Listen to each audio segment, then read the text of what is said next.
మీరు ఎలాంటి కష్ట పరిస్థితుల్లో ఉన్నా దేవుడు మీ జీవితంలో ఒక మహాద్భుతమైన కార్యాన్ని జరిగించగలడన్న విషయాన్ని ఎప్పటికీ మర్చిపోకండి. దేవుడు మీ జీవితాన్ని ఇంకా ముగించలేదు. మీరు నిరుత్సాహానికి లోనైనా, జీవితంలో విఫలమైన, మరింత బాధ అనుభవిస్తున్న దేవుని వాక్యం మీ పరిస్థితులన్నిటినీ మారుస్తుంది. ఫిలిప్పీలకు రాసిన పత్రిక 1:6 ఇలా వ్రాయబడి ఉంది: మీలో ఈ సత్క్రియ నారంభించిన వాడు యేసుక్రీస్తు దినము వరకు దానిని కొనసాగించునని రూఢిగా నమ్ముచున్నాను.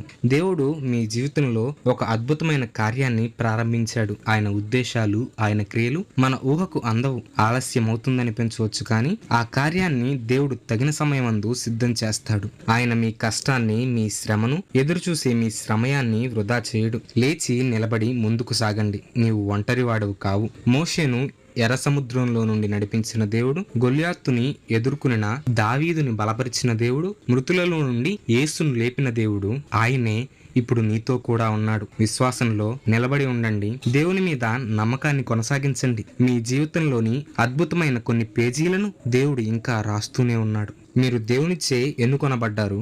దేవునితో మీరు ఉండటానికి ఆశీర్వదించబడ్డారు. ఆమేన్.